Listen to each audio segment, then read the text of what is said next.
All right, the next album is A Different Shade of Blue. It's their second studio album. There were no lineup changes from the debut. This was released August 23rd, 2019, 5 years ago. 12 songs, 38 minutes.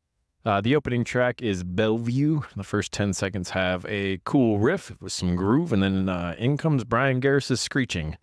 There's some deeper vocals from time to time that sound good. That should happen more. This track doesn't have the mindless beatdown nature of the debut album. There was more metal than core, but it was still all over the place like a kid with ADHD. It was an all right opener, but still just not quite my flavor. Yeah, so for me, I feel like we're picking up right where we left off. Maybe a little heavier even, I think, if you ask me, It's more as far metal as the side. guitar tone and stuff. All of the intensity is here. Metal Mickey Mouse sounds even a little bit higher on this album, I think. Metal Mickey Mouse. Again, you're getting those little hints of melody that I think are what really make this band a little bit more digestible to a larger audience. But if you never listened to this band before, don't get confused at what I'm calling hints of melody. It's literally hints of melody. This is still some of the heaviest and most pissed off, chaotic music that I've ever heard. But you can definitely hear the progression from the first album, and you can hear that there's more going on musically. It's not just full-on caveman. There's a little bit more underneath Mickey Mouse. Under Mickey. Like Donald Duck. There's that mini under him. Trapped in a Grasp of Memory is 44 seconds in. There's a cool drum gallop that was really cool leading into the breakdown. There's lots of interesting riffs here, and we even get those evil demon riffs after the second breakdown. Brian is less annoying on this track, so I didn't mind it as much. Yeah, on the surface, when you listen to a band like this, it's easy to just say, like, it's some ignorant-ass caveman shit. It is. But kind of as I pointed out on the first album, it does get deeper lyrically if you're really paying attention. And Brian Garris he finds a way to surprise me with the lyrics. For example, I plucked the petals from all my roses, leaving a pile of stems. I drain the beauty that's left in this world, leaving myself condemned. Not what you would expect from the way that this sounds. Maybe he should be a writer and not a vocalist. A Serpent's Riff has a groove-filled opening riff with some dirty, chuggy bass, but this song keeps changing directions when you get into part of it. There's a lot going on here, but it's hard to consistently stay into it because it keeps changing directions so often. I wasn't really a fan of that.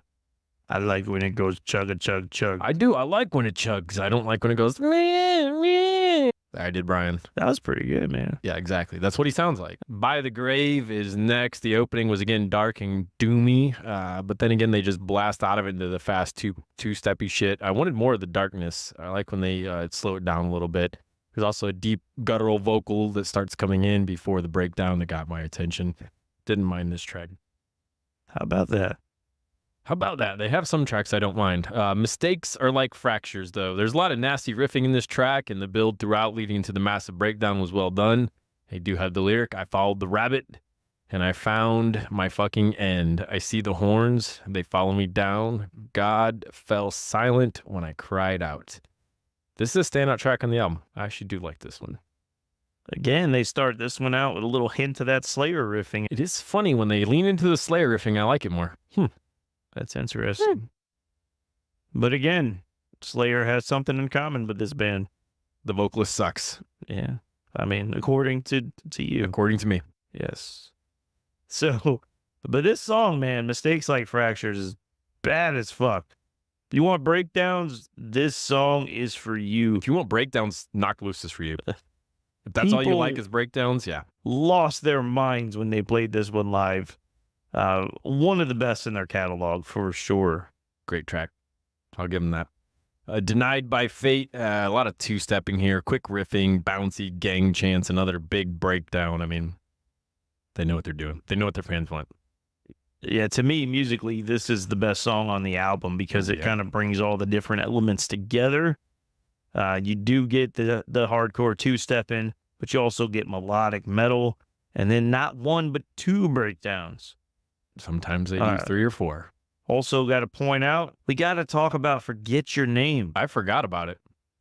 So Justin was just going to gloss over this one. I was. But no, we ain't letting that happen because this one features my man, Keith Buckley from Every Time I Die. I was trying to fast forward to the end. It also features some of the coolest riffing from the band. This one definitely leans more into the metal side of metalcore, as demonstrated by the guitar solo that you get just before the 2-minute mark. And then Keith makes his appearance with this line: I drop the dead weights into the shallows. I walk the turncoat up to the gallows. I tore the cancer out. Your image faded. Brother in my arms, amputated. That's a pretty crazy lyric. Cool shit. It's not a Brian Garris lyric. Misguided Sun is the closer. I really like the lead with the drums and that melodic riff off in the distance. It pulled you into the scream of "You Are Never Coming Back." There's a dark and hateful nature to the main riff. The second verse is like a demon talking, which was really cool. They pick up the pace for the second half of the song. I didn't really like that as much, but it's still a pretty solid closer. Yeah, I feel like this is the closest we'll ever get to a knock loose ballad. Don't worry, though. I only mean that in the sense that this is much more mid-tempo and melodic. Mickey Mouse is just as pissed as ever, though. And I think it's the perfect way to close this album. What'd you think of it overall? Overall, this is everything that we got from the first album, but executed even better. This one's a 5.5 out of 6.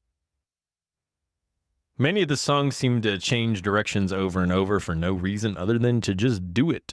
It feels like they try to cram a dozen song ideas into each track without letting any of the ideas really breathe. Says the guy that gave Archspire a 6. I mean, that's a fair point. But there are a lot of interesting things that happen when you do cram all them ideas in there. At times, it makes it possible to block out Brian's screeching, which was nice. There are some deeper gutturals going on to break it up, and it makes it a little more tolerable. This is a small step forward from the debut, but it's still a pretty awful listen, in my opinion. Different Shades of Blue gets a 2.5 out of 6 from me.